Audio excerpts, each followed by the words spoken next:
चिट्ठी आपको दिखाया है, वो चिट्ठी में सिर्फ हम लोगों ने दिया था हाई कोर्ट में कि हम लोगों का भी चयन हो, चयन को ही सिर्फ रद्द किया है। दूसरा उस गजट में दिया हुआ है जिस विषय में एफिलिएशन नहीं हो, बच्चे नहीं हो, जब बच्चे ही नहीं है तो ऐसे लोगों को पैसा नहीं मिलना चाहिए।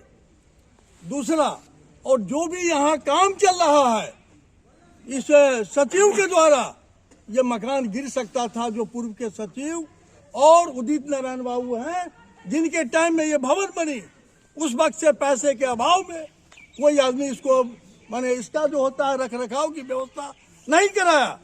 आज धन बनाइए हमारे अख्तरुल इस्लाम साइन को, जिन्होंने आगे बढ़ के विधिवत ढंग से तो विधिवत तौर तरीके से करा करके ये काम करवा रहे हैं, और भुगतान जो की गई है वो जायज लोगों के बीच की गई है। 2008 तक जिसकी नियुक्ति की गई थी उन लोगों के बीच भुगतान करना था और उन लोगों के बीच भुगतान की गई है। जो बच्चों को पढ़ाया भुगतान के हकदार वो थे, वो बिहार सरकार के चिट्ठी में बाज़ाब्ता 2008 तक का है। और गजट की बात करते हैं तो गजट जो हुआ जिनका हुआ, लेकिन ऐसा नहीं है कि गजट हुआ गजट के बाद वाले को भुगतान नहीं करना है, सारे को भुगतान करना है जो बच्चों को पढ़ाए है। क्या नाम हुआ था? मेरा नाम उपेंद्र है, एंशिएंट हिस्ट्री में व्याख्याता हूँ। ये है जो 2 दिन पहले दूसरे शिक्षकों द्वारा जो कहा गया संपोषित गुंडों को पढ़ाना चार्ज द्वारा पैसा दिया गया, जबकि सच्चाई ये है 7 और 10 की पैसा 2012 में बिहार सरकार ने रिलीज किया और मिथिला यूनिवर्सिटी ने 2014 में बैंक इंडियन बैंक को दिया। और काफ़ी लंबे दिनों के बाद एसडीओ साहब के पहल के बाद, धन्यवाद है हमारे शासी निकाय में एसडीओ साहब, उनके पहल के बाद ये बैंक खुला। और हाई कोर्ट की जहाँ तक सवाल है, 2013-2015 में एक अमेंडमेंट आई थी जो लोग बहाल आज से 79 से 86 से 82 से सभी लोग को हमारी तरफ बहाली थी, और 19/4/2007 के जो पूर्व लोग हैं उनकी बहाली के लिए एक अमेंडमेंट आया जो चयन समिति आपका कराया जाएगा। और 26/3/2008 तक हम लोग बहाल हैं। सरकार ये नहीं हमको कहा कि आपको हटा दिया जाएगा। हमने 2017 में चयन समिति कराने के लिए हाई कोर्ट गया और वो केस वास्तविक में हमारी डिसमिस हुई, और हाई कोर्ट ने ये नहीं कहा जो आपको चाहे जीबी को चाहे हमको आप कॉलेज में नहीं रहे। हमने 7 से 10 में काम किया। अगर हमको 12 में पैसा मिलता, 7-10 का 13 में मिलता, 15 में मिलता, 18 में मिलता तो हम हकदार थे, और आज हम हकदार नहीं हैं। तो क्या आरोप क्या लग रहा है? हमारे ऊपर आरोप लग रहा है, हम लोग के ऊपर, जो ये लोग गुंडा है। पीएचडी होल्डर है, हम पीएचडी होल्डर हैं। आज के डेट में गेस्ट फैकल्टी की बहाली हो रही है। हम पीएचडी हैं, हम दूसरे जाएंगे तो हम उनसे ज़्यादा एलिजिबल होंगे और हमारी बहाली हो गई। दूसरे हमारे साथी बहुत सारे साथी को हुआ। तो इस तरीके से एक शिक्षक को वो संसदीय और वो शोभनीय भाषा का इस्तेमाल करना कहीं से शोभनीय नहीं। नाम और पद बता दें। मेरा नाम सुबोध कुमार, सहायक प्राध्यापक इतिहास विभाग। किया है इन्हीं प्रिंसिपल साहब ने अनुदान का, उसका ये लिस्ट है। और 2022 में पेमेंट किया है इन्होंने, जिस समय में ये दिलीप कुमार चौधरी सेक्रेटरी थे, उसका ये दोनों पर इनका सिग्नेचर है।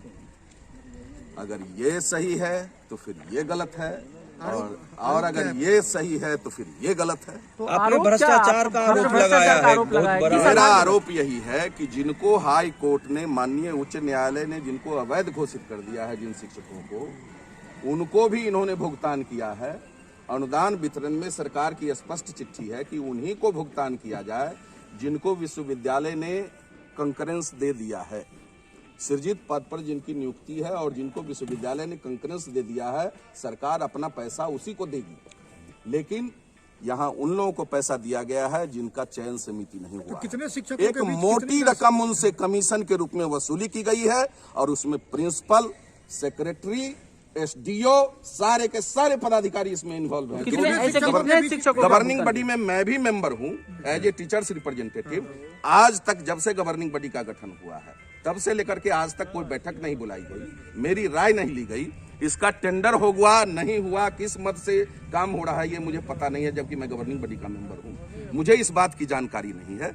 और आप 50 लाख का काम करा रहे हैं, सीधा लूट का अड्डा बना लिया है, बाबा का बथान बना दिया इस कॉलेज को लोगों ने। तो कितने शिक्षकों के बीच कितने शिक्षकों को राशि सेक्रेटरी है यहाँ के अख्तरुल इस्लाम शाहीन, जो यहाँ के लोकल एमएलए हैं, वही सेक्रेटरी हैं। और इन लोगों ने मिल करके पैसा बंदर बाट किया है। अनधिकृत लोगों को पैसा इसलिए दिया गया ताकि उसमें मोटी रकम हमारे हिस्से आ सके, और ये तमाम वसूली प्रिंसिपल साहब कर करके सब जगह पहुंचाए हैं और अपने जेब में भी रखे हैं। इन्होंने बाजाबता कॉलेज के पैसे से जमीन रजिस्ट्री करवा लिया है, कॉलेज के बगल इस कॉलेज के जस्ट पीछे जमीन रजिस्ट्री करवा लिया है और कॉलेज के खाते से वो पैसे निकासी की गई। मैं उसका भी सबूत आपको दूं।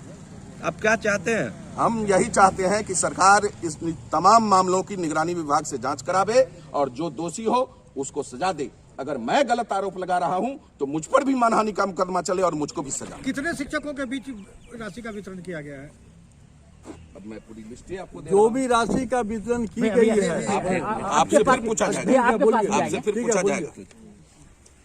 देखा जाए सर, सबसे पहले यहाँ एक हादसा हुई थी, उसके बाद से हमारा शासी निकाय का सचिव अख्तरुल इस्लाम शाहीन साहब, जो यहाँ के विधायक भी हैं, और एसडीओ साहब, इन लोगों ने काफ़ी ध्यान दिया और जो राशि हमारा इंडियन बैंक में 10 साल से पड़ी हुई थी, जिसके लिए हमने राज्यपाल को लिखा, हमने बिहार सरकार को लिखा और यूनिवर्सिटी से कई चिट्ठियां कुलपति और कुलसचिव का आई, उसके बावजूद भी इस बैंक के मैनेजर वेतन नहीं दे रहा था, हमारी राशि को रोके हुए था। उसमें हमारे अनुमंडलाधिकारी का अहम भूमिका रहा और उन्होंने उस राशि को निर्गत कर दिया और हमने अपने शिक्षक शिक्षकेतर के बीच में वेतन का भुगतान, जो विधिवत रूप से हमारे शिक्षक और शिक्षकेतर लोग बहाल हैं, उनके बीच में हमने अनुदान को आरटीजीएस के माध्यम से बंटवारा किया। जो भी कहा जा रहा है कि हमारे ऊपर घोटाला की बात, उस बात में कोई जान नहीं है, निराधार है, कहीं से कोई साक्ष्य आपको नहीं मिल सकता है। इसलिए कि पैसे को आरटीजीएस के माध्यम से आप किसी और शिक्षक शिक्षकेतर से पूछ सकते हैं कि उनको जितनी राशि खाते पर गया आरटीजीएस से उतना मिला कि नहीं मिला। इसलिए कहीं कोई घोटाला नहीं है। जो लोग कहते हैं या हमारे जो लोग कहते हैं कि घोटाला, या जिनके बीच में शिक्षकों को कहा गया कि वे गुंडे लोगों को बांटा गया, ऐसी बात को मैं निंदा करता हूं कि वैसे लोग, बोलने वाले लोग गलत करते हैं और अगर बोले हैं तो खुद उनके विषय में कोई छात्र नहीं है, फिर भी उनको हम पैसा दिया है, लेकिन कहीं से कोई गलती नहीं हुई है। यह मकान वर्षों से जैसे तैसे है, अब इसकी नौबत है कि अगर इसका रक्षा नहीं कराया जाए, इसका प्लास्टर नहीं कराया जाए तो मकान किसी समय गिर सकता है। इसके लिए आदरणीय हमारे सचिव और क्या कहते हैं कि अनुमंडलाधिकारी ने कहा कि हमको परीक्षा लेनी है, मैट्रिक का परीक्षा और इंटर का परीक्षा, उससे पूर्व मकान को बेहतर बनाइए, छात्रों के हित में जो संसाधन हो सके उसको पूरा कीजिए, अन्यथा कार्रवाई आप पर की जाएगी। तब मैंने इसको व्यवस्था किया है और विधिवत रूप से निबंधित अभिकर्ता के द्वारा इस काम को भी कराया जा रहा है। इसलिए कहीं से इस बात में कोई जान नहीं है। बोलने वाले लोगों पर मैं निंदा करता हूं कि यहाँ घोटाला, 1 रुपये की घोटाला का कोई अगर पकड़ लेगा तो आप जो कहिए हम गुलामी करेंगे। आज तक हम 5 बरस 10 महीने से यहाँ पर हैं। हम यहाँ पर के पाठक जी के अनुसार कार्रवाई शिक्षक पर करते हैं। जो शिक्षक कायर हैं, जो काम नहीं करते हैं, जिनके विषय में छात्र नहीं है, वो भयभीत है कि कल से मेरा वेतन बंद हो जाएगा।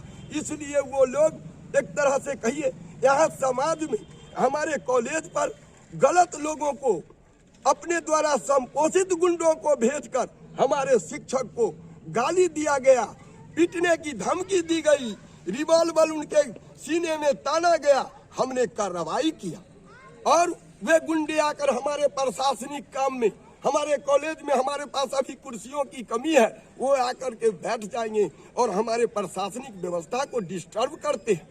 हम उस पर कार्रवाई करते हैं तो उनके संपोषण करने वाले लोगों को तकलीफ होती है और हमारे कार्य को बाधा डालते हैं कि शिकायत आपने कहाँ की थी?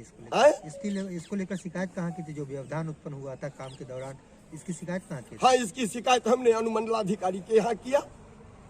इसमें एक और बात नहीं है, जो पद स्वीकृत है, अरे जो यहाँ स्वीकृत पद है उसी के अगेंस्ट में पैसा दिया गया है। नहीं, ये आरोप लगाया जा रहा है कि हाई कोर्ट ने, माननीय हाई कोर्ट ने जिस स्टाफ लोगों को जिसकी नियुक्ति को अवैध करा दिया, उसको भी पेमेंट मिल रहा है प्रिंसिपल साहब और सचिव साहब के हस्ताक्षर से। नहीं, हाई कोर्ट ने भी हम लोगों के पास मिला। आपको जो साक्ष्य मिला है उसमें दो तरह की बातें हैं सर जी। बात ये है कि उन लोगों ने कहा कि 19/4/2007 से पूर्व के लोगों का जो चयन समिति हुआ उसमें मेरा भी चयन समिति कराया जाए। तो चयन समिति के लिए रिजेक्ट किया कि चयन समिति अभी उनका नहीं हुआ है, लेकिन पैसा हमने कानून के तौर पर पैसा जो मिलता है सरकार के 1846 संकल्प के आधार पर जो लोग काम किए हैं उनको पैसा देना है। इसलिए वैसे लोगों को, काम करने वाले लोगों को मैंने पैसा दिया है, कोई गैर लोगों को पैसा नहीं दिया है, मेहनत करने वाले लोगों को। और साथ साथ वह पैसा 2007 से 10 का है। 2007 से 10 में जिन लोगों ने काम किया उनको मैंने पैसा दिया। क्या सुना? इसमें रंगदारी वसूलने की बात दिया दिखाएगा आपको, उजाले का दिया दिखाएगा तो आप कहिएगा कि